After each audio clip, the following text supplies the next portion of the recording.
Hello everybody, good evening and welcome to the United Stand. I'm Mark Goldbridge and this is your latest Manchester United news, as we are told in major briefs today that the chances of signings are not great. No goalkeeper, no midfielder, no more signings is the headline coming out from multiple sources tonight. Now it is the 8 o'clock show and predominantly I'm not here to talk about the news. I'm here to interact like we do. You drive the show. What are your issues? Midfield, transfers, season ahead, tactics, whatever. But we have got some big stuff to get into in the first few minutes that may shape the rest of the show.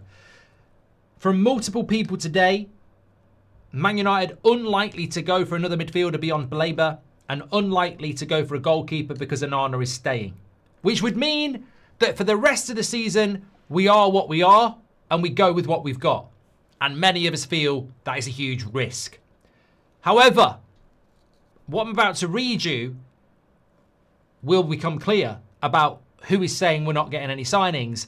And then what I'm about to tell you afterwards may flip that completely around. So bear with me. So, first of all, I'm just going to go through the news before I tell you what I know, which is contrary to what the news is. But we must tell the story. So, coming in from, well, look, multiple sources have said over the last few days that Manchester United won't be signing a goalkeeper. But Laurie Whitwell from The Athletic on if United pulling out of the Baleba deal is a negotiation tactic. I don't get that feeling. They've had club-to-club talks now as well. So there's been a courtesy call from United to Brighton to say we're not going to pursue this one and leave it there. Whether it's there, they appreciate he's not for sale or whatever price a sale would have looked like. I think there was a point in the negotiations where the João Pedro money, 55 million plus 5, was raised as a possible fee. And clearly if Brighton have said no, it's going to be more than that. And that's where we're at with it, where Man United maybe, walked away. Also saying about whether Manchester United could go for any other midfielder, again in The Athletic, Laurie Whitwell, it's been getting a bit of traction. I think Wharton's been discussed to a degree. Yeoman has been another one that's been mentioned. I wonder if they just wait now until next summer. I wouldn't say that categorically because clearly the midfield is one that they've looked at, athletic and dynamic.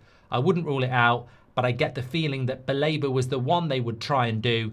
I don't know they'll go for an alternative now. So effectively, the Athletic, Laurie Whitwell, who is well, briefed by the club, saying that Baleba, it feels like Baleba was the one and there might not be anybody else after him. Before I talk about the goalkeeper, stunning. I find that absolutely stunning that a journalist who gets most of his information from the club and from a credible outlet like The Athletic is saying with his own mouth, I think there was a point in negotiations where the João Pedro money of 55 plus 5 was raised as a possible fee. And clearly Brighton have said, no, it's going to be more than that. If we're searching for an explanation as to why we didn't get Baleba and why we briefed Ornstein that we were going for Baleba and why we spent 2 weeks happy to promote that story and then we just suddenly walked away. As J. Lo says, what an insulting offer. And like ringing up Aston Villa and asking to loan Emi Martinez was one of the worst stories of the summer, transfer related. I think that one is a close second. I mean, it sort of explains everything. If our attempts to buy a top-class goalkeeper are ringing Aston Villa and asking to loan their goalkeeper, and our attempts to sign a top-class midfielder are to offer them half of what he's worth. I mean, maybe it is all just spin. Maybe it is. But it leaves you going, why? I mean, I would expect that to be in The Sun, with all due respect. I would expect that to be in a uncredible outlet. I would not expect it to be coming in from The Athletic that we've offered 55 plus 5 for Baleba. And it explains, all I've wanted to know is have a little bit of an understanding why we publicly pronounced for 2 weeks that we were going to get Baleba and we were all putting him in our, best 11. And then we don't understand why we drop it like a stone. And if we were... I mean, if we're half the price off what he's worth, no wonder. It's embarrassing. And it explains a lot, doesn't it? And this is why I think it's always important to give a score for a transfer window when it's shut. Not when it's speculative.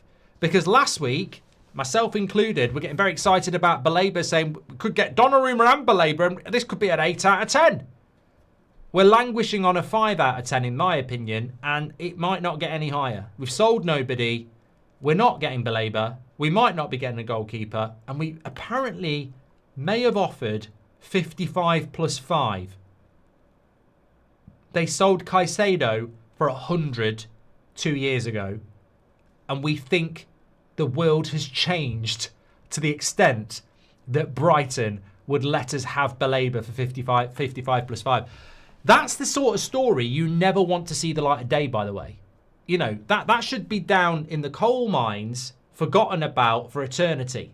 No one should be digging that up. That's the sort of thing you say to Brighton, please never tell anybody. You don't tell David Ornstein, hey, David, get it. You might want to get a tweet out. Get your bomber ready. We're going for Baleba. Let's go.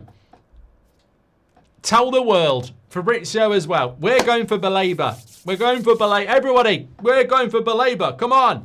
Yeah, we mean business. Romano, do that little meme. What is it? Don't leave Man United out or whatever. Get that on. Get it on play, but put it on loop. We mean business. Come on, we're in business. We're all off to Brighton. Get me my phone. Brighton, have you seen it? Have you seen the noise? Here, listen to the noise. Listen to the noise. Come on, feel the noise. Girls, grab the boys. United are grabbing Baleba. He wants to come. David and Romano, they're telling everybody. We're trending everywhere. We're trending in Africa. We're trending in Asia. We're trending in Iceland, United States, Europe. We are trending. Baleba to Man United. Are you a believer? Everyone's a believer. Right, get ready for this. What do you mean make us an offer? Well, I was going to come for that. 55 plus 5. Hello? I think it's a bad connection. Hello? Hello? 50. Hello? Is that any better? Hello? Hello? I've lost connection. Oh, I've got a message. Got a message. It's like Love Island. It will be Love Island when we've got Baleba and we're top of the league. Fuck off. The price is double that. David, you know that tweet about going for Baleba? Can you just say, yeah, he's not for sale. Just say he's not for sale. Say he's not for sale. That's the best thing. He's not for sale. But you've just spent 2 weeks going for him. Surely you found out he was for sale before. Just say he's not for sale. How much were you going to offer? Doesn't matter. Doesn't matter. What's that got to do with anything? He wasn't for sale. We could have, David, we could have offered him $1 billion and they wouldn't have sold him. What did you offer? Doesn't matter. Just say he's not for sale. But you've just been going on about it for 2 weeks. David, do you want any more good stories? We fucked up. Throw us a bone. We fucked up. Paper the cracks and we'll give you the next one. Not for sale. Don't let this ever get out. I don't know. I don't know whether we offered 55 plus 5. That's just the story. On the goalkeeper, Caleb says, I agree with 55. Mate, it doesn't matter what you think. It doesn't matter what I think. Ultimately, I can run a poll and 90% of people are going to say Brighton won't sell for anything less than 90. Now, whether you agree that or not, it doesn't matter. If you want Baleba, you better have £90 million in your pocket. Otherwise, you're wasting everybody's time. And that's what we did for 2 weeks. There is no regulator that says, I'm in charge, the price is 60. It's what Brighton want, end of the day. So look, it's according to The Athletic, Laurie Whitwell and a couple of others, it's not looking good on a midfielder. There isn't a lot of time. There isn't a lot of time to go and do a Holman or a Wharton. 2 weeks. And look, the scary thing about that I know you're intelligent enough to figure out, is it if it's 55 plus 5 that we've offered for Baleba, that won't get us Wharton. So if that's true and our budget's 55, we ain't getting Wharton. That's the scary thing. When I read that earlier, I was like, if we offered 55 plus 5 and they said no, ridiculous offer in the first place, that's not enough. That's not going to be enough for Wharton, and I don't think it's going to be enough for Ullman either. So, 2 weeks and you haven't got enough money doesn't sound good, does it? As for the goalkeeper, look, same old story. I can read you what Laurie Whitwell said because this is just easier to read, but he's not the only person saying it today. Jamie Jackson has said it. As it stands, unlikely Man United sign a goalkeeper. As we said this morning, Amorim himself said unlikely as well.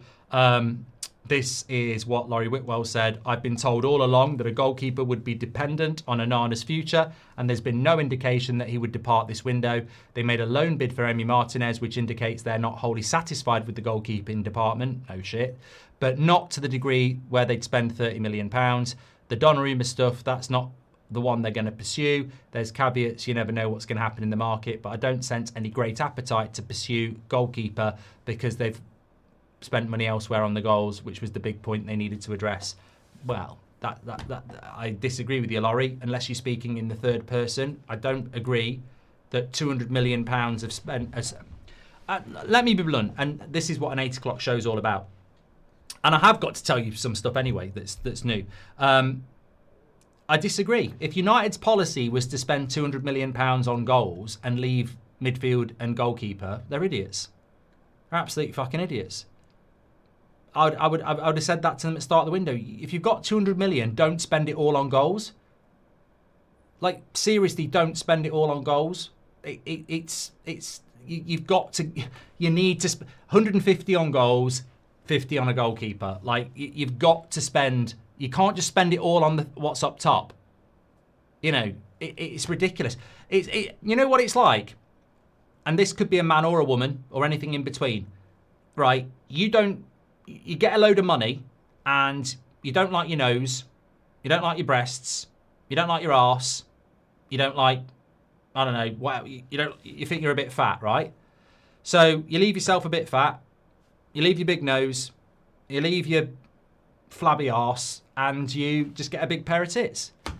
Now, I don't think there's anything wrong with a flabby arse or being, a big tummy or a big nose. I wouldn't spend the money on any of that.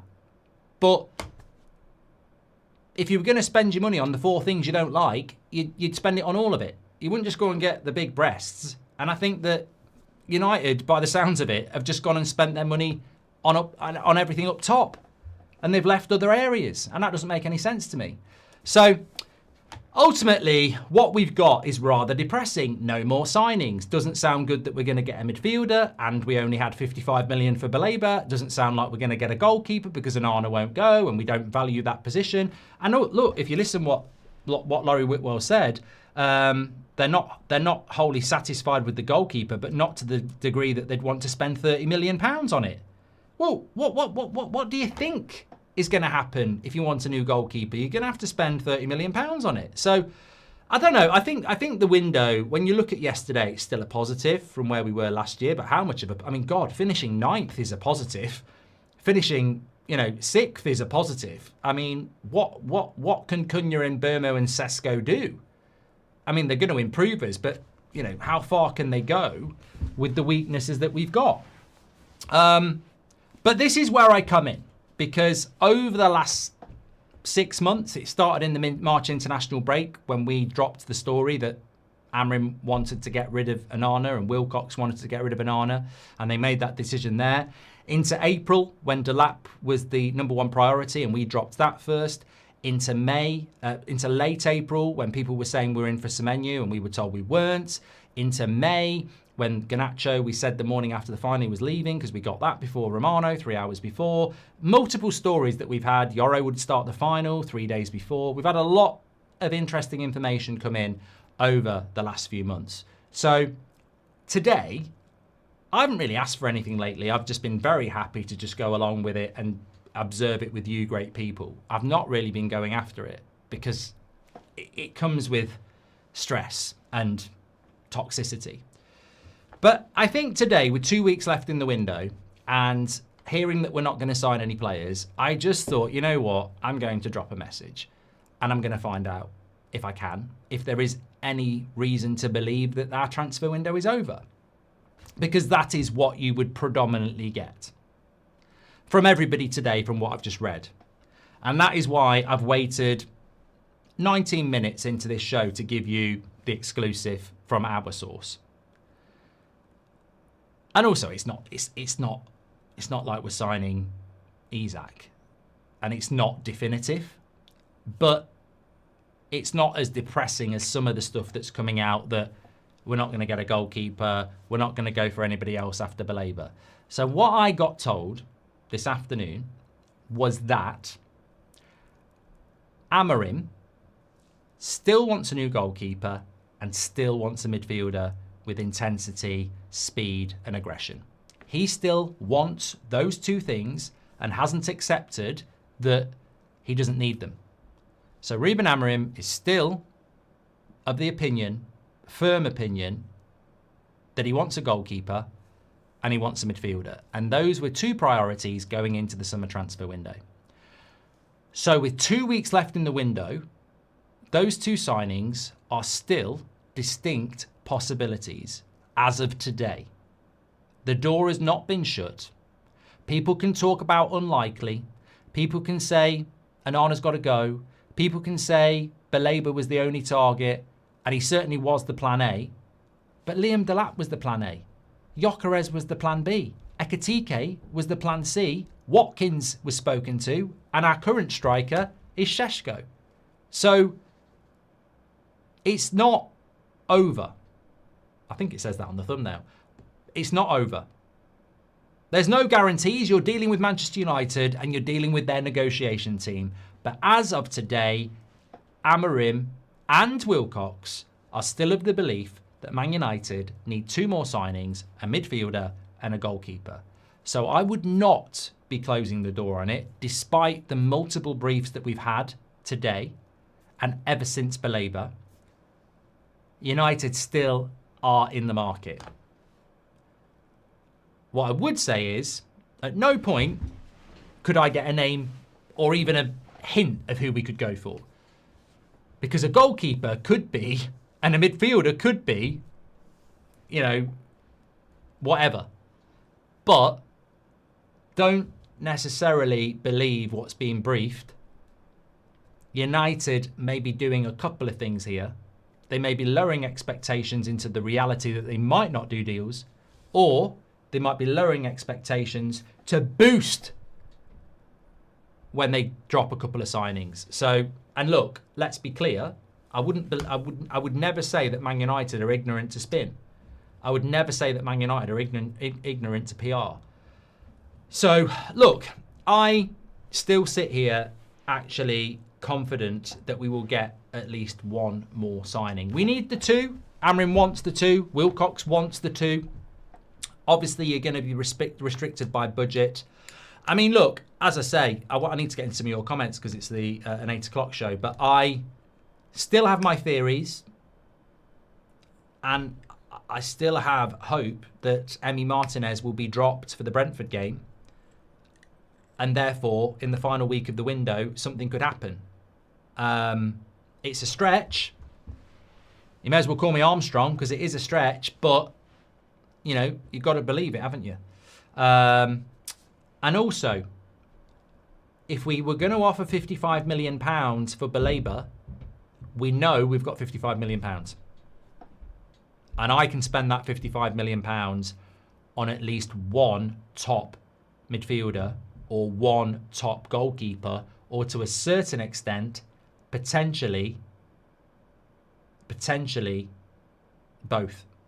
So, look, let's wait and see. There's a lot of doom and gloom about no more signings. One, we shouldn't be letting the club off the hook anyway. And two, the message from the club, from those close to Amorim, is that nothing has changed. He said on the US tour he needs a midfielder with intensity. And Man United approached Martinez and they told Monaco the price for Onana. So we are after a goalkeeper and we are after a midfielder. We're just going to have to wait and see. One of the questions I want to start off with first is, if we don't get a goalkeeper, and I want to ask you a lot about this, and I want your explanations on it as well, so I can read some of them out. If we don't, as we are right now, today, if you want to believe that we're not going to make any more signings, and as I said, as of today, that is not the message I've had. I'm not going to guarantee we're going to get them, but I'm not going to sit here and say we're not getting any more signings when I'm being told that that's not the case. So I think anything's possible in the last 2 weeks. We could go back in for Baleba. I didn't get told that. That's me speculating. And I didn't get told about Martinez. That's me speculating. But what I did get told is midfielder and goalkeeper are still very much top of Amorim's list. And there is still an appetite to get those deals done. Let's see. But if we didn't get anything else done, where do you think we would finish in the window? With this squad as it is, where do you think we'd finish in the league? Because I did a video on That's Football today, where I did like my 3 hot takes of the weekend, and you can check it out on That's Football if you want to know the other 2. But one of them was 5th place is wide open, maybe even 4th if Chelsea stutter like they did at the weekend on the regular. I mean, John says 10th, Garfield says 7th, Stuart Esp says 8th. I'm just reading out members here at the moment because they do have a badge and they jump out at me more. It is a tactic. If you have a badge, you do jump out more. It's almost like YouTube makes them jump out more, isn't it? Smitty says 7th. Rob Always United says top 8. Malp says mid-table. Vaj says 5th. That's bloody good. I like that, Vaj. I like that. Nathan says 8th. So, effectively, we'd have Binder and Onana as our goalkeepers, and we'd have Casemiro, Agate, Mainu, and Bruno as our midfield, because we've let Collier go now. But Mason Mount can play there. I think that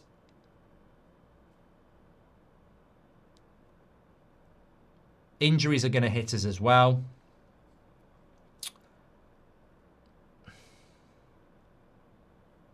Hesitating too long here. I'll tell you what, we will finish with what we've got somewhere between 5th and 10th. And I think there's a case to answer for every single position. I think you could easily finish 10th, you could easily finish 6th, and you could get 5th if everything went well. If everything went really well, and Onana didn't have Onana had a good season, and Bruno worked in the midfield, and Casemiro, Mainu and Agate had a good season, and Sesko, Cunha and Mbeumo hit the ground like a bloody freight train, then you could get 5th, because I think 5th is up for grabs. But there's too many ifs there. And I would say, that's why I would say 5th, between 5th and 10th. There's, probably not 5th, but it's not impossible. You can summarise from first game, we need a goalkeeper, says JB. Mate, I could have summarised from the start of last season that we needed a goalkeeper. I mean, I seem to remember, look, we've been doing this for a while. Make sure you subscribe, bottom right-hand corner. But I seem to remember at the start of last season, we were saying we need a new goalkeeper. I don't think we came into this last season with Ten Hag with faith in the goalkeepers. Mark, we signed Sesko and now are forcing Rasmus out. Why can't we do the same with the goalkeeper position and midfield? Them saying we can't doesn't make sense. There is a hypocrisy to that, Eric. What I would say is that I read the story today that Napoli are being offered Rasmus. And I think that's always a really interesting... This is why I like transfers, because they're so nuanced. Rasmus is not offering himself to Milan and Napoli. Man United are offering him to Napoli and Milan, which is something people don't actually understand about the transfer window, is that clubs can offer players without the player wanting to go. So we could ring up a Saudi club and say, Onana's up for sale.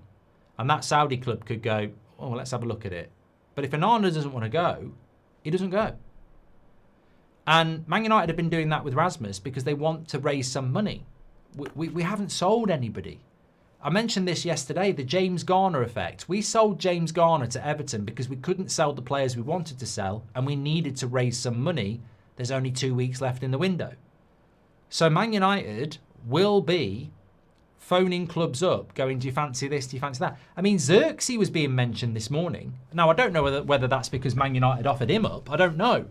Apparently, it's not true. But we haven't sold anybody. Garnacho's price is going down by the day. Every single day, Chelsea push it towards August the 31st, his price goes down. Every single day, Antony refuses to go somewhere else, it's going to cost us money because we'll end up covering half his wages and he'll be on loan at Betis again instead of getting 30 million quid. I mean, as a fan base, we are very hypocritical. Sancho gets absolute pelters.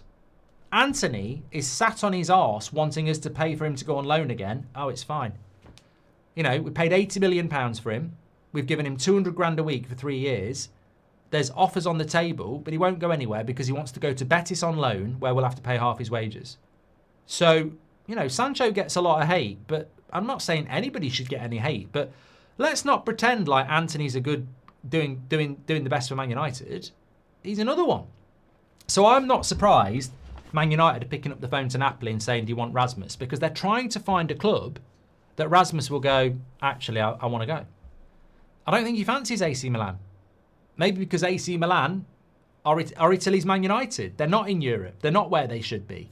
Maybe he'll fancy Napoli because they're the champions and they're in the Champions League. So I think Man United are trying to find solutions for some of their players because the players they want to get rid of won't take those solutions. You've got sat on your arse FC who don't care about football, don't care about pre-season, are happy to miss pre-season, happy to miss the first few weeks of the season to get the move they want.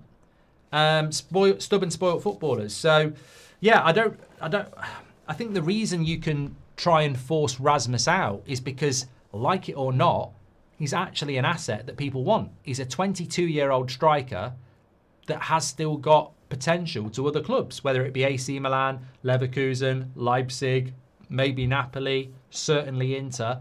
People do want him for what United are willing to take for him. But nobody is willing to take Onana. I would imagine we have picked up the phone to clubs and, you know, we're not getting anything back. So Man United, I don't think it's about forcing Rasmus out but not forcing Onana out. They can't force people out that people don't want. Probably did the same with McTominay last year, Garfield. You're right. You're right. Hear me out. Binder with the run of games could be good, better than Onana. I'm not saying we don't need to bring in a goalkeeper. Never had a run out to improve, says Ray. Look, whether Binder's better than Onana, Ray, I think you make a good point. Whether Binder is a good goalkeeper, I think you make a bad point. Technically, he's just, you know, he's average. His distribution's not too bad, but technically as a goalkeeper, you know, there was even a couple of times yesterday where it's standard shots and he's dropping them and having to jump down on them. So, no, I don't think he's good enough. It's going to be better than you think, says Jerry. There is a certain oomph coming. Don't despair, chat. Not a rational prediction, but an intuitive one. Thank you, Mark. I do agree with you, Jerry. I mean, last season we finished 5th and we were god-awful. This season I think we'll play better. But Roy Keane made a great point about this. Man United fans might just be settling for being better than 15th. You're still Manchester United. Like, not being in the top 5 is a disgrace. But we could finish 6th, play better football and go, we're happy because the expectations have been lowered so much. So I agree with you, Jerry, I do. Garnacho was not in the Argentina international squad. Shouldn't this help, says Anthony Francis. Yeah, well, look, Antony had just got back in the Brazil squad, hadn't he? Won't be in it now. Hear me out. No, Ray, we've heard you out. Unpopular opinion, but I think United needs to call out referees and inconsistency. While the keeper was weak, I still believe it was a foul and the penalty too, says Vix. Vix, I've spoken about this before and I will answer it. I know some people are very frustrated we didn't get a penalty yesterday. And I know some people are very frustrated that they thought Binder was fouled. It wasn't a foul on Binder because that's not been a foul for 18 months. I think it is a foul, but the PGMOL decided it wasn't 18 months ago. So we can't moan about it because goals have been being scored like that for 18 months. As for the penalty, what do you want me to say? Do I think it was a penalty? Yes. Am I surprised it wasn't given? No. Why? Because VAR is a flip of the coin. The inconsistency is there. So I can't believe United fans woke up this morning and decided to bombard Ref Watch. I mean, irrelevant watch. I mean, did you not watch other Premier League games this weekend? The Bournemouth defender was playing netball and didn't get sent off. I thought Newcastle could have had a penalty against Villa. Crystal Palace, I thought they should have had a goal. We're not the victims. It's just the standard of officiating in the Premier League. We might get one against us next week where it's a penalty for Fulham and it's not given. Like, these things happen. You have to take responsibility for it and not... Look, bottom line, don't rely on officiating to get your results. You've got to take it into your own hands. We lost 1-0. You know, we weren't robbed because VAR does it every week to all sorts of clubs. I thought it was a penalty, but, you know, I'm not going to moan about it. It is what it is. Paul Weller, Michael Devlin, thank you very much for joining the Members Club and getting your badges in. You're legends. Please do share the video if you're watching, by the way. Nearly 16k watching on a Monday night. Fantastic. The start of another week. 8 o'clock shows are always great. Let's get into your comments. Slow Sports News is in the chat. Legend. He says, we will not lose 18 games this season. I reckon 7th. Well, I keep saying it. Newcastle lost 12 and they finished 5th. And people say, well, no one's going to lose 12 games and finish 5th this season. Why not? Beyond Man City, Liverpool and Arsenal and probably Chelsea, I think there's a lot of games that teams will lose. Manchester United is like Rosie O'Donnell, getting 3 nose jobs to try and compete for Miss Universe, says Antony. Very niche, don't know who she is. Eric says, Mark, we signed Šeško and now we're forcing Rasmus out. What? I've done that one, haven't we? You can summarise, I've done that one, JB. Zumo the Kenyan, thank you very much for joining the Members Club. Thanks for getting your badge in. We really appreciate that. Why can't we break the bank for Cobble from Dortmund? Why are we so blind to players like this? 6'5", experience, probably costs 45 mil, says Volks. Well, it sounds like we've just prioritised spending £200 million on 3 forwards. It sounds like, and hopefully we're right, it sounds like we feel that if we can score more goals, we'll finish in the top 5. And maybe we'll be right on that. Maybe we will be right on that. But I've never known a team improve itself by just spending a load of money on one area of the pitch. We offered 55 million for Baleba. No wonder he's not for sale, says Moose. Agume and Lemens, 40 million combined. Good business, says Al G. I pray we get quality signings like Mazraoui and De Ligt, says Jacob. Watch us sell Garnacho and Antony and go and get Baleba and Lemens on deadline day, says Smee. Well, look, mate, we'll all remember this if we do. Because the story today from the Man United press is that goalkeeper extremely likely, another midfielder unlikely. Story from what we're getting is it's not over. Amorim still wants those 2 positions and Wilcox does as well. Let's see what we can do in the next 2 weeks. I feel until that window's closed, I'm not going to sit here in despair. Until that window closes, I won't give it an official mark out of 10. And until that window closes, Amorim wants a goalkeeper and a midfielder. And if he doesn't get them, you damn well better be ready for when that window does close, because I think a lot of us are going to be saying, let down and not backed. You can't spend £200 million on forwards and say you've backed a manager. You can't. You absolutely can't. I completely disagree. Because that's like saying... That's like spending all your money on the front end of a Ferrari with 2 tyres, an engine, and then stopping halfway through and saying, I bought you a Ferrari. I'd be like, where's the back end? Where's the back tyres? Where's the back seats? You know, yes, you've spent a shitload of money, but you haven't bought me a Ferrari. You bought me half a Ferrari. So he needs a goalkeeper. He needs a midfielder. He asked for both. They better deliver both. And if they don't, I don't want to hear bullshit like... when we're mid-table at Christmas and people are going, out, Amorim out, he's had 200 million, Amorim out, 200 million he's had, because I'll go, no, he didn't get what he wanted. They spent a lot of money on 3 good players, but they didn't get the other 2. He needed 5 minimum, and they've got 3. Newcastle let in 47, we let in 54. Attack is the problem, says 92. I said we wouldn't sign anyone, and it's not just on the owners. We have a small group of players who aren't wanted but won't leave. They're a disgrace, says Sean Turner. VJ has joined the Members Club as well. Just going back to what Sean said there. I saw something today, and I don't know whether it was made up. It was probably made up because it was on X. But somebody was calling it, Man United have clearly changed their recruitment policy, and it's called the Sancho effect. basically Man United are going to analyse everybody they sign from now on about not just their ability, their consistency, their mentality, their off-field antics, because unfortunately we have acquired too many players who have become too problematic for things they do off the pitch, their behaviours off the pitch. And you know what? I know it's 2025 and everyone's like, complain, you can't say this, you can't say that. You can say this, and I will say that. Man United have acquired, very expensively, a lot of players over the last 10 years who do not have the right attitude for top-level football. I'm not even going to say they don't have the right attitude for Manchester United, because they do. They've made Man United what it is. Shit. But top-level football, they have not got the right attitude for, because our recruitment fucked up big time. And what I've already seen from Cunha and Burmo and Šeško, and I know it's early days, but the feedback from the training ground, especially in relation to Šeško, is unbelievable attitude, you know. So I think that when you look at what Sean Turner's saying about certain players who won't leave, they're a disgrace.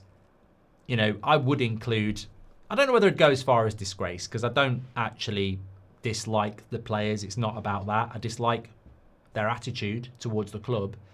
But certainly in the case of Garnacho, Gobby, you know, the minute he didn't get picked for the final and we'd lost, oh, I'll stand up and say something. Ever since then, sit on your arse, you know, running your value down to get your dream move to Chelsea. Antony, you know, 200 grand a week, 80 million pounds, went on strike to come to Man United and is on strike again to get to Real Betis. Jadon Sancho, forget about it. What was the Sancho update? Actually, there is a Sancho update. I've just reminded myself. I don't like doing them, but here we go. Fabrizio Romano, the real issue is Sancho again. He has to decide his future, and Sancho has told AS Roma he has decided not to accept their proposal. Roma were waiting and hoping to make it happen, but financial and technical factors were crucial for Sancho. Financial. I think Man United have naively,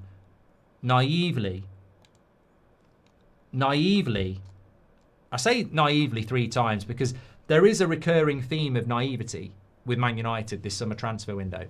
Picking up the phone to Villa and asking to take their World Cup winning goalkeeper on loan when he's got 3 years left on his contract is naive.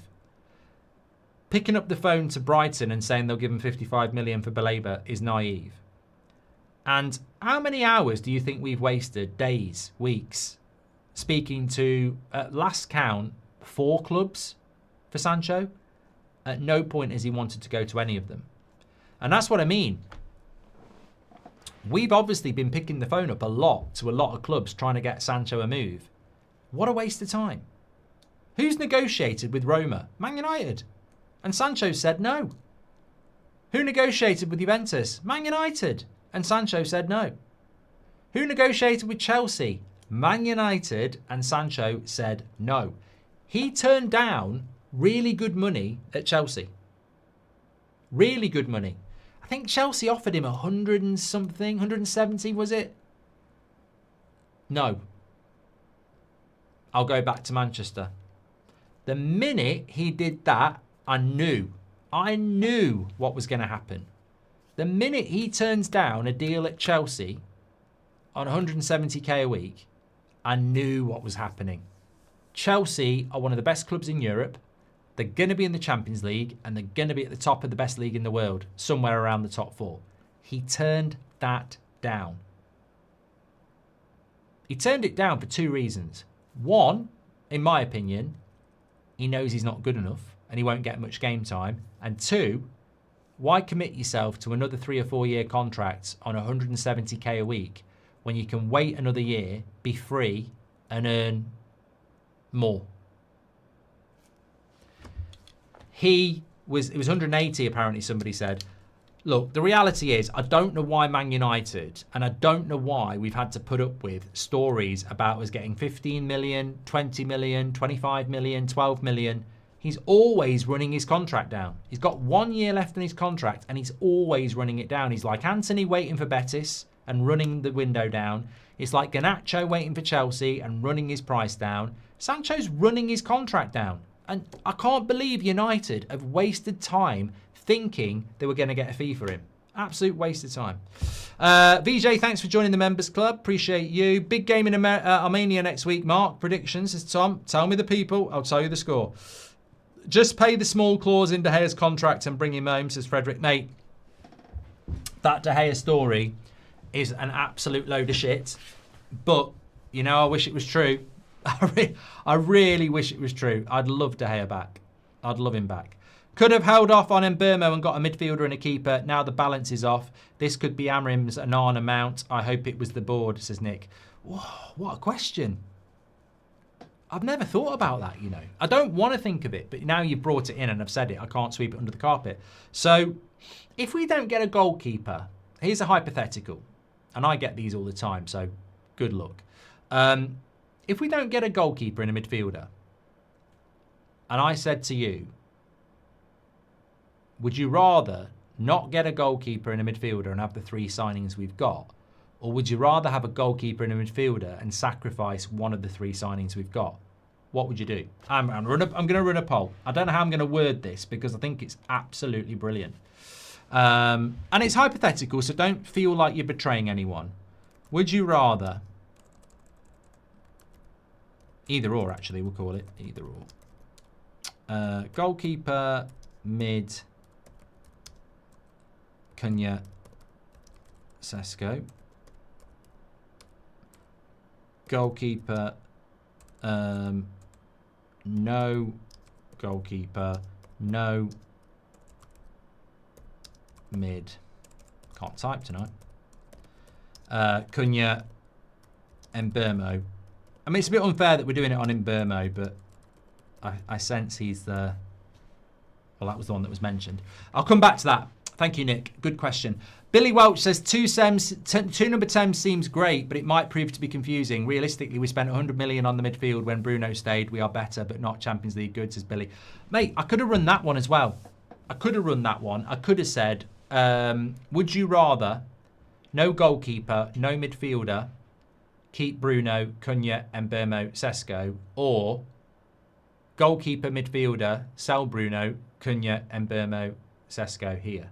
That's another one as well. So it's not just that. We could have just bought Cunha and Sesko and spent the Mbeumo money on a goalkeeper and a midfielder, or we could have bought Cunha and Mbeumo, Sesko, sold Bruno and got a midfielder and a goalkeeper. So there were ways of doing it. It is a tough question, Mike. It is tough, but it just shows you there were alternatives. Emily Derry says it's like buying a new fire hose for your fire truck and not getting a new water pump, says Emily. Well, exactly. I think that the thing is, if you go back to what Billy said, and Emily's right, we can have these conversations because we're fans and we're entitled to our opinions, and God forbid the day where you can't have an opinion on something. You know, I've just finished watching Heat, one of my favourite films of all time. I might sit next to somebody who said it's shit for this, that, and the other reason. Now, you know, I disagree with them, but it's an opinion. The point is, I think we are really stacked in the number 10 position, and we're really stacked in the centre-back position. I think if Rasmus goes, we're not as stacked up front, but we do have options beyond Šeško. I don't think we're as stacked at wing-back, but if Dorgu gets injured, there are options, and I think if, you know, Delo and Mazraoui can play on the right. In the midfield, there's 4 options for 2 positions, and, you know, we're not as strong as we are elsewhere, and in goal, we're weak. In number 10, you've got Cunha, Mbeumo, Ahmad, Mount. 4 number 10s, Xerxes, 5, Bruno can play there, 6. We've got 6 number 10s. In the midfield, we've got 3 midfielders. One of them's past it. One of them's not a midfielder. So you've got Agate and Mainu. And in goalkeeper, so I do get the point that Billy is raising. I like Cunha, I like Mbeumo, but bloody hell, we've also got Mount, Xerxes and Ahmad who can play there. We've got 5, and Bruno. We've got 6. And I think Bruno's best position is 10. So we've got 6 number 10s. 6 number 10s. And 3 midfielders. And we're using one of our number 10s in midfield. So there is an imbalance there. What makes me mad is that we can see all the issues and problems. United make crap moves and we're the ones with egg on our face and laughed at by rival fans, as Slow Sport News. I just got back from work. What did I miss, Mark? Says JB. Loads and loads. Mark, a dynamic and tenacious midfielder and goalkeeper would have transformed our season, but we have to wait again till next season once again. Well, I said it the other day, didn't I, Soren? Manchester United are the masters at kicking the ball down the road. We never solve problems as they are. You look at Liverpool this summer transfer window, they've solved every problem. Arsenal, they've solved every problem. And they didn't have that many problems. And they've still bought 5 or 6 players. Man United ended the season with about 8 problems. And even as fans, we won't solve 8, but 5 would be nice. We've solved 3. So when the season ended, there was 8 urgent issues. 8 signings. 8 signings that were needed. I knew we wouldn't do 8. I said 5, but there is 8. We've solved 3, which means we've left 5. So it's baffling. And yet clubs that win the league, they go and solve 6 or 7 problems when they didn't really need to solve 4. You know? My point is, we're always leaving ourselves with problems when the window closes. And we wonder why we don't play Champions League football very often. There's a direct correlation between no Champions League football and not having a team that's ready. That's why we lost yesterday. Look, you know what? This is a great point. Just hit me. Right? Imagine last game of the season. The whistle blows. Oh, can't believe it. We've missed out on 5th by 2 points. No, even better. We've missed out on 5th place on goal difference. Goal difference. If we could have just got 1 more point somewhere else, we'd have been 5th. Can I put my hand up? Remember the opening day? Remember opening day of the season when we would have got at least a draw against Arsenal if we'd had a goalkeeper. Oh, that's what you were all on about in the summer when you said not getting a goalkeeper is going to cost us. Yeah, that's exactly what we were talking about. Who's to say we're not going to miss out on Champions League football by 1 point, or Europe, or let's lower expectations. Who's to say we won't miss out on Europa League football by 1 point? That we lost the point yesterday because we didn't solve problems. So we have to sell players then. Interesting, says Captain. We don't need the best now. We just need better, says Keel. Yeah, as I said, we were talking about that, weren't we? Jordan Pickford would be better than what we've got. For every good thing Ineos do, there are 3 that are pure clangers. It's nearly 2 years now. How much longer do they need to be finding their feet, says Patrick. Patrick is always the voice of reason, like a few of you are. But I think that with Ineos, it is like a game of snakes and ladders. Sometimes, have you ever played snakes and ladders? It's a big board, right? And it's 100 squares. And you roll the 6-sided dice. So when you get to like square 92, you're so close to there. And then you roll a 4 and you land on the big snake and you roll all the way back down to the bottom. And I think with Ineos, to be fair, there are times where you're climbing the ladder and you're going, we're moving up to the top. But then you go and land on a bigger snake than the ladder. And you're right back down again. And you're right, Patrick. I mean, there's been times this transfer window where I've sat there and gone, you know what? I think things might be changing. And then you're down the snake again. Some people are getting excited about big snakes. So Stephen, I don't think it is spin, spin, spin all the time. I mean, look, most football clubs these days are fully aware of spin and PR, but I think genuinely sometimes there is an intention to... My honest assessment of Ineos has always been, and I must shout out Simon Jordan for this because he did say it at the start, and I never shout out Simon Jordan. He did say, what is the pedigree of Ineos in football? It isn't there. And I think sometimes that does get exposed. They make decisions for the best, in the best interests of the club, but they're not experienced enough at football. And you look at what's happened at Nice, and you look at what happens at Man United, and I think, you know, that's the thing about owners of football clubs. There are owners like Mike Ashley at Newcastle, the Glazers at Man United. There are other owners who just destroy clubs. There are other owners who have their heart's in the right place. They're just not experienced enough, and that can be as damaging. And I think with Ineos, the jury is still out. Like, they do something good, like Patrick says, it's like one step forward, two steps back. And I don't think it comes from a place of not caring. I think with the Glazers it does. But I think with Sir Jim Radcliffe, I think he does care. I just don't think even some of their PR stuff, you see people that they work with and you go, I don't get that. So it's just a bit erratic, and it's been erratic for years. Case in point, Baleba. If we'd have done that deal, I'd have gone, wow, £100 million on a player that Amorim really wants. Then you find out we were only willing to offer half, and we've just wasted everybody's time. And you go, oh my God, anybody can do that. You know, if I'm in charge of Everton and I want to be popular with Everton fans, I could say we're going to buy Isak. We're going to buy Isak. He's talking shit. No, they actually are in talks. David Ornstein says they're in talks. Goldbridge in. I'm banned from Goodison. Let him back in. Let him back in. Goldbridge in. He's trying to sign Isak. David Ornstein says, yes, I'm here. Thank you. Thank you very much. 2 weeks later, oh, they're out. Why? I only offered him 20 million. You know, so anybody can do that. Have you been drinking, says Paul. What's a horrible thing to say, Paul? What makes you think that? No, I haven't had a drink.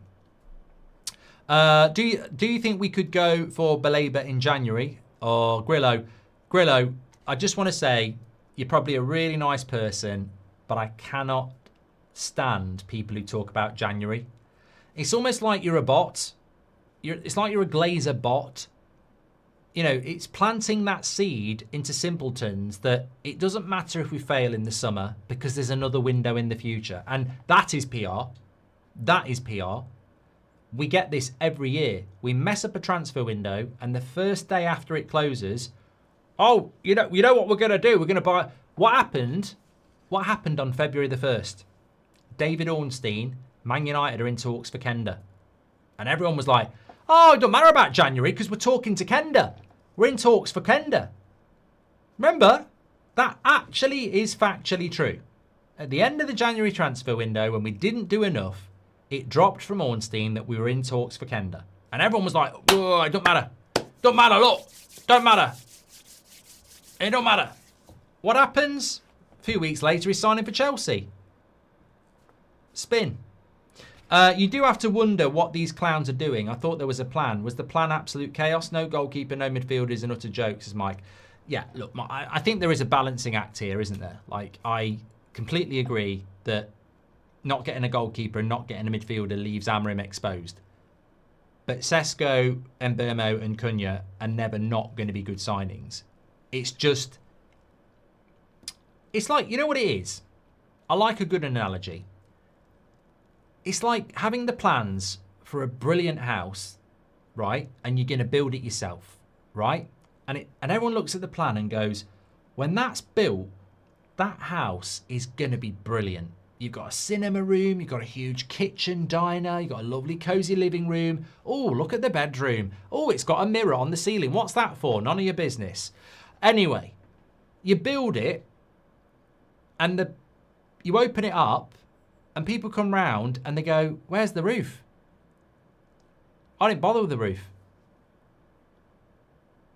Well, when it rains, well, let's hope it doesn't rain.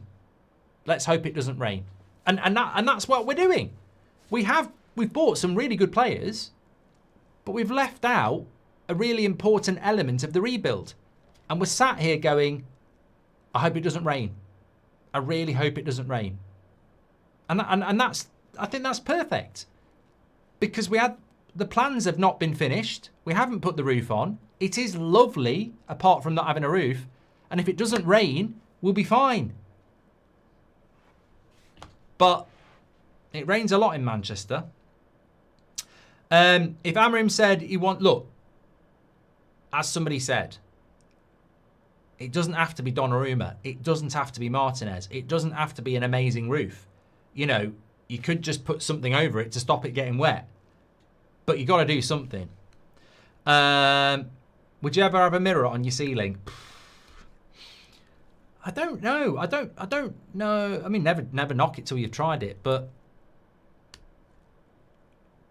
I mean, I suppose in certain circumstances, it can only enhance the view.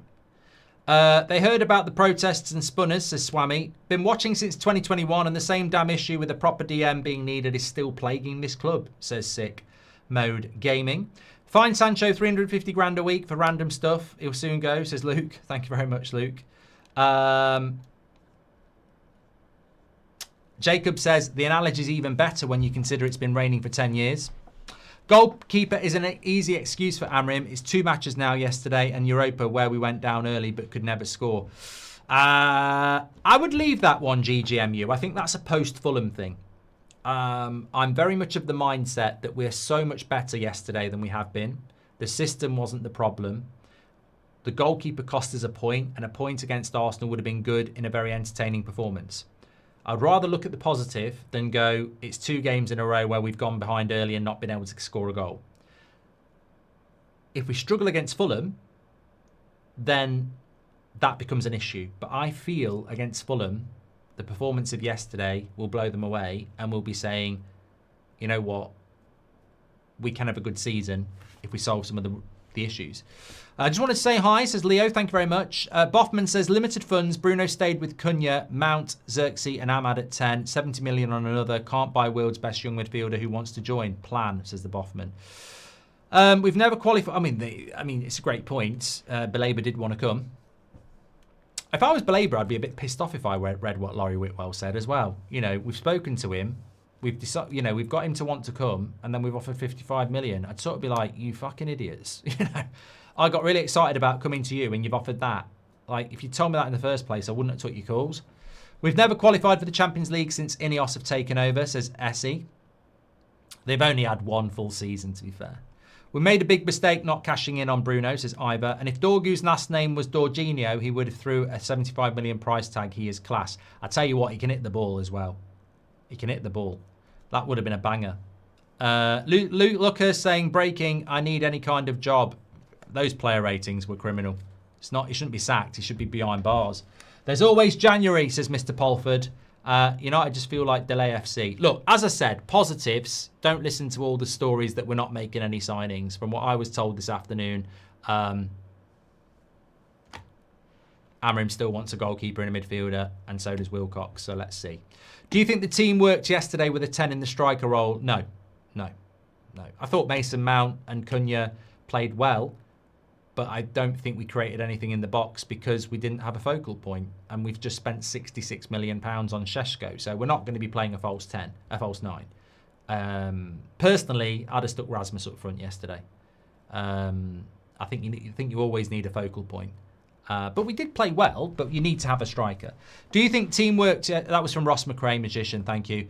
Bruno's too slow compared to Mbeumo, and he should have left, says JB. Yeah, he's not going to get used as a 10. I think Cunha and Mbeumo are now our best 2 number 10s, says Ash. Yep. Ignore says, use the 50 million we bid for Baleba and give it Villa for Martinez. And can we go for someone like Anderson of Forest instead? I think he's class, says Nicholas. And Desiree says, Mark, get a goalkeeper and a CM now in panic buy or wait a year and get Baleba and Costa. Mate, you've made that up, mate. Why is a goalkeeper and a centre midfielder a panic buy? If you get Emi Martinez and Wharton, that's not a panic buy. So I'm not waiting for a year, no. Football's for the now, not the future. You can't write a season off waiting for Costa and Baleba. Amorim could lose his job.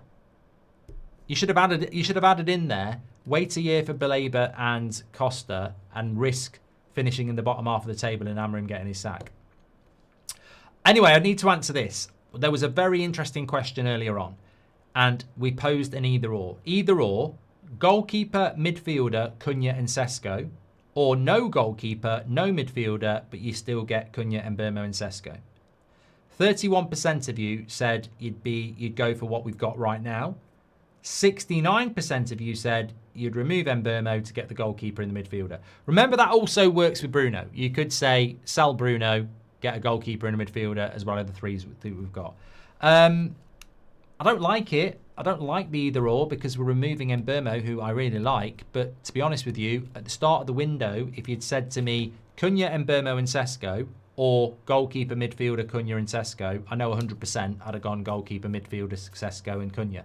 Because I wasn't expecting us to buy 2 number 10s. So I would agree on that. But it's not a great hypothetical. But it does show that balance is the key. And we've overspent on the attack to neglect the midfield and the goalkeeper. And that is why I believe we will get a midfielder and a goalkeeper. And that is why I believe that what I was told this afternoon is true as of today. Doesn't mean we will, but clearly we're still trying. Thank you everybody for watching. Offer 100 million for Baleba and offer Brighton Mainu on loan, says Victor. Thank you. Thank you everyone for watching. Really enjoyed the show. Great to be back in the studio on an 8 o'clock show. I'm with you all week on those as we build towards another weekend. And the transfer window is still open. Yeah, it feels like the game, I don't know about you, but like it feels like having Man United back playing games has sort of distinguished the news around transfers. We're still very much in. I would expect something to break in the next 24 to 48, probably saying too much. I'd expect something to break in the next 24 to 48 hours around a target. It's gone very quiet today. And as I was told this afternoon, there's no reason for that because Man United are still looking. Take care. Speak to you all in a bit. Thank you very much for watching. Oh, after show. Bloody hell. I forgot about that. I haven't even prepped for it. I need to think of something for my day really, really quickly. Garlic bread, Peter K, something like that. I'm just going to throw something randomly that everyone will go, oh yeah, he's right, because it's true. Can't do garlic bread. The dance to the dance floor. No. What have I done today? What have I done today? What have I done today? Oh no, I've got one. I've got one. Okay. We're not talking about the mirror. When you go to the supermarket, who still uses? Have you noticed this? So if you go to your local Tesco, there was uproar actually. Here's a story. So, you know when you go to the supermarket, do you use the queue up human being conveyor belt or do you use the self-service? Because I use self-service. I've not used the queue up for ages. Even if I've got a trolley full, I'll use the self-service. I don't do the queue up for the human being. Have you noticed that if you are in the supermarket when it's busy, it's a certain age demographic that uses the queue up bit all the time? Self-service terrifies the shit out of the over 60s. They won't do it. The over 60s will queue even if there's a massive queue of trolleys with loads of shopping in it and there's spare space on the big self-servers. And the self-servers used to be for like baskets, but they now have the big ones where you can do your whole shopping on there and you can just move it across. I use self-service for absolutely everything, whether I've got a big trolley or a basket. And it is very demographic in age. Old people won't use it. Well, I'll say old people, over 60s. Oh, you know, over 60s not that old. Some people say over 40s old. You haven't lived. You certainly haven't if you don't make 40, which is a morbid thought. My point is self-service all the way. Now, this was what I was going to say. What is the point of the question of do you want a receipt? And why do I ponder it every single time? I was there with Seb today. And he likes to do the card bit and scanning. I suppose as a kid, that's great. I never had that. He loves the scanning and he loves to do the card and everything like that. It's the equivalent of me going down the pub with my dad when I was 8 and, you know, buying around. So he loves it. But when it gets the bit, do you want a receipt? He always says, do you want a receipt? And I find every time I hesitate and go, Do I chance not having it, or do I just take it? And every single time I'm at a self-service checkout, whether I'm on my own or whoever I'm with, there is that slight delay of, do I take one or not? And I don't know. I don't know what that's all about. And the thing is, why does it not just give you a receipt? Because if you've just done a big shop and you've got expensive things in there, like, you know, a bottle of whiskey or a big chicken, or I don't know, what's expensive in a supermarket? I don't know, a big box of Lego. If you don't take that receipt and you walk out with 3 bags and it bleeps, where's your proof? Where's your proof to the security guard? Oh, yeah, I bought it all. Where's your proof? So why does it even offer you the choice of a receipt? And don't tell me it's bloody Greta Thunberg FC. You know, it's about saving the planet. You should always take your receipt. You should always take your receipt. Because then if it bleeps, you can go like that. And yet I find myself every time going, shall I chance it? And sometimes I'm rebellious. Sometimes I go, no. And I look at what I've spent. And I've spent like 40 quid and I go, no. And then I walk out thinking, if it bleeps, what's going to happen? And you know what? I actually said it to Seb today. I said, the reason I took a receipt is if that bleeps, I can prove it. And he was like, yeah, but if you don't, you can just get the security guard to go and have a look at the footage. And I said, mate, robots don't rule the world yet. That's a human being, probably on not great money, as if he looks in and says, I bet you've nicked those M&Ms. We're going to wander up to some office and sit there and he's going to watch me. There's the M&Ms, look. And did I scan it? Did I scan it? Where's the proof that I scanned it? Maybe I went like that, because we've all done that.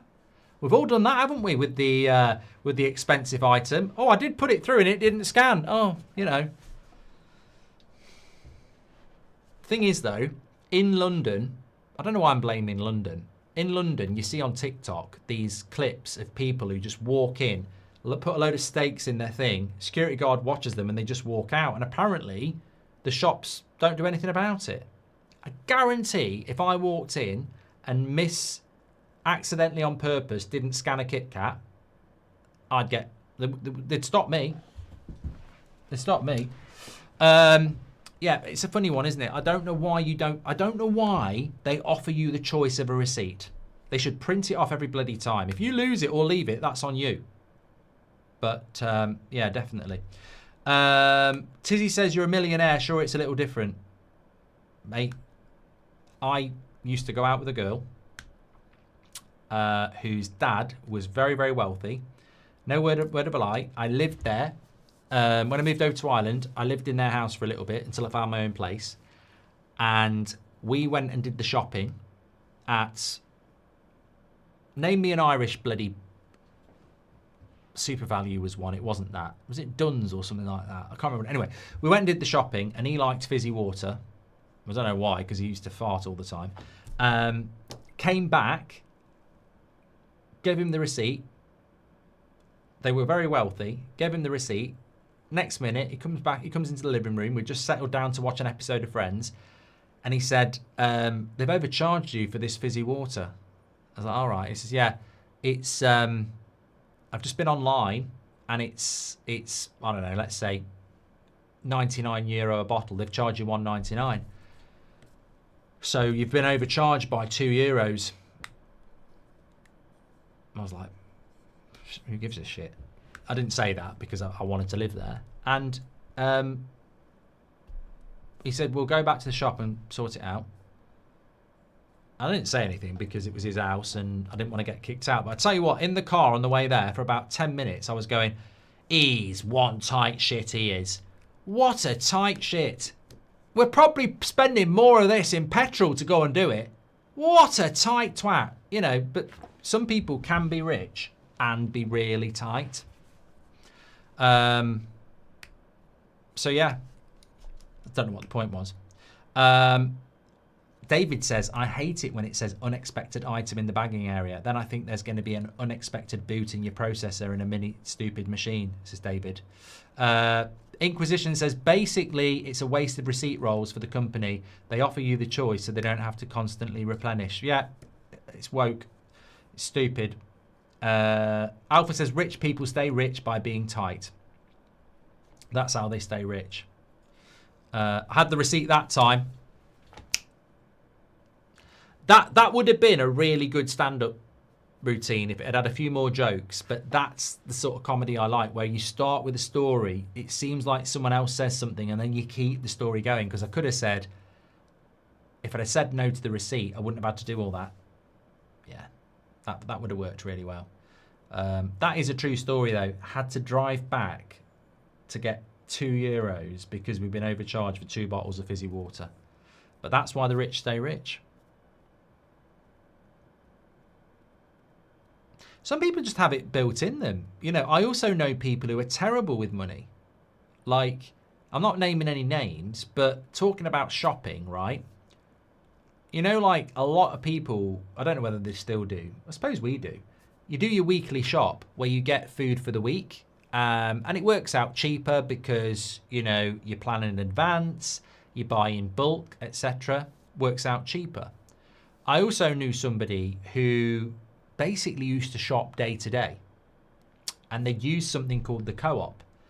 Now, cooperative stalls are very, very intelligent. They basically don't have many big supermarkets. They have lots of mini supermarkets strategically placed around the UK that are very much centric to certain communities that can only use that.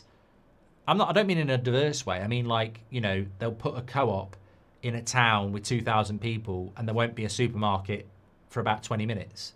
So lots of people have to go there. And then there, they charge expensive prices. So I used to know somebody, it's going to become very clear who it is in a minute. When I was growing up, I used to know somebody who used to go to that co-op every day and basically just buy the meal for that day.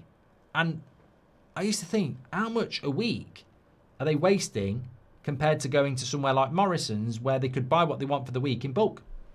Very, very expensive way. And that's just, and they loved it. They liked going in there and just buying day to day. And of course, every time you go to the shop, you buy the extras, don't you? You know, I can go down the shop to get a loaf of bread, some milk, and I'll come back with a loaf of bread, 3 Magnums, packet of M&Ms, you know, some chicken breasts, and, you know, a bottle of smoothie that I like. Imagine if you're doing that every day. Money just goes up and up and up, doesn't it?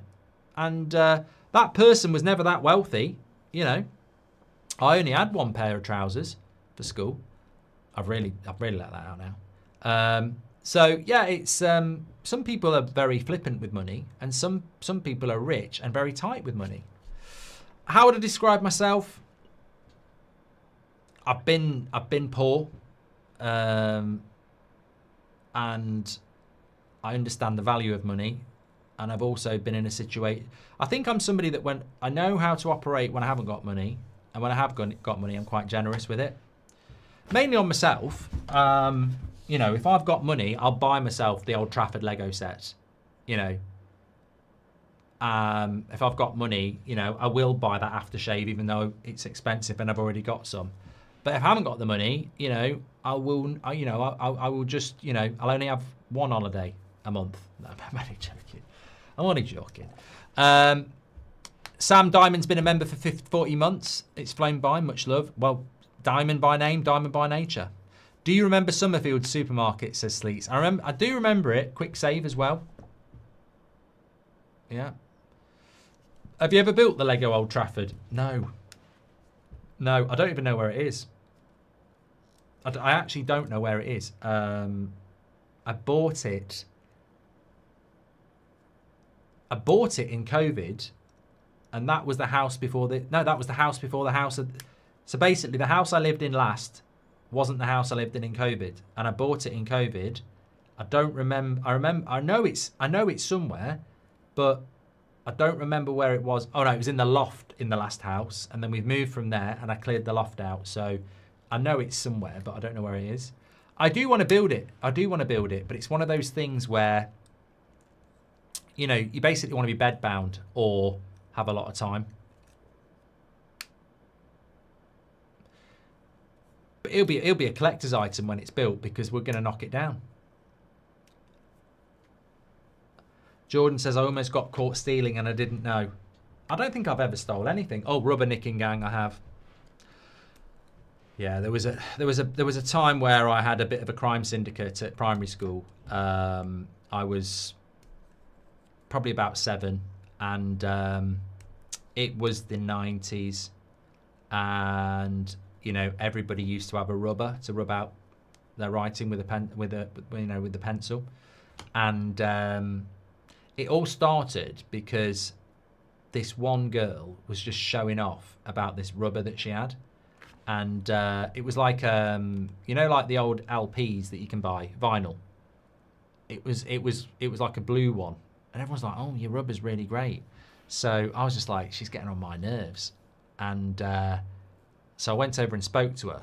And as I did it, I did the classic whole, "What did you do at the weekend?" And I put my hand on the rubber, and I was like that. So what did you do for the weekend? This, that, and the other. And she was telling me. I wasn't listening. I did. Even at 7, I used to do that. You know, you ask someone a question and then you tell I started thinking about football while she was talking. You just nod your head. Anyway, after 2 minutes, I just walked away smoothly and took it. And took it back to my mates. And I went, there you go. And they were like, I bet you can't do it again. So I went and got another one. And before I knew it, I had about 20 rubbers and all my mates were doing it. And that was the rubber nicking gang, and it became a bit of a crisis in the Cropper Bishop area because there was a rubber shortage. People were getting pregnant, and basically we ended up with this big load of rubbers in my tray, and that was mentioned in the assembly, and I was like, you know, it's a bit like Breaking Bad. All the gear's in my tray, and if they find me, I'm doing time. I'm banged to rights. So I basically said to the gang, you know, stitchers get bitches. No, snitchers get stitchers. So we shared the distribution out. And so basically if one of us got caught, we're all going to get caught. And as with any big crime syndicate, there was a battle for the lead and it was just getting stupid. And there were fights and all sorts. And we basically disintegrated. There was only me and Jimmy left. So I said to Jimmy, well, they're going to grass us up. They're going to grass us up. They're not going to start their own business. They're going to grass us up because I'm the brains. And Jimmy was like, what are we going to do? What are we going to do? They could check our trays at any time. And then I got wind that the girl who had took the original one from, she'd got a tip off. And I saw her going to have a chat with the teacher. I said, Jimmy, we've got to act. Get rid of the rubbers. So he did a distraction. I put them in a plastic bag. Said I was going to the toilet. Didn't go to the toilet. Went to this tree. It was autumn. There was a load of leaves. Kicked up all the leaves.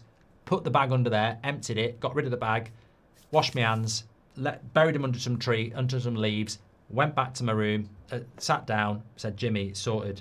He said, what? I said, the rubbers sleep with the fishers. Don't worry about it. He says, what do you mean? I said, I saw it on a film. It really works. In fact, it's almost like the whole film works. Anyway, winter came and went.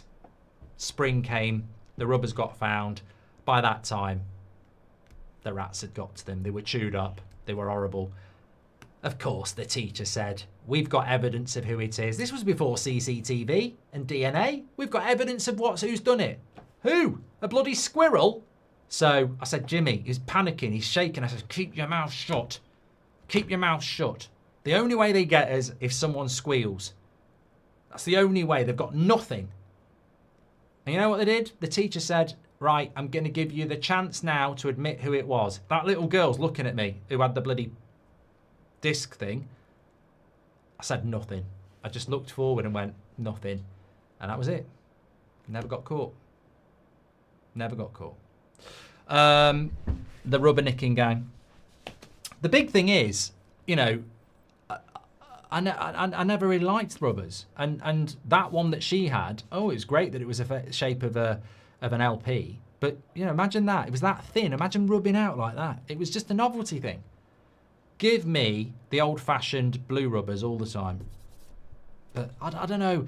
The power went to our head. It got out of control. We didn't need that many rubbers, and you end up with too much supply and demand. It was a waste of time. Did you ever come clean? Is that a joke about rubbers? No. No. It's the only time I've nicked anything. And there was no financial benefit. And I just did it because I could. Where's Jimmy now? In prison. It didn't go that well for Jimmy. He actually did end up in prison, a life of crime and theft, which sometimes people would say, were you a part of that? Did you send him along that trap? And I said, no, at the end of the day, people are responsible for their own actions, you know. Anyway, thanks everybody for watching. Thank you for reminding me about the Rubber Nicking Gang. I have mentioned that before on the Twitch days because it's, yeah, crime syndicate. Thanks everybody for watching. Take care. I'll speak to you all in a bit and stay safe. Thank you.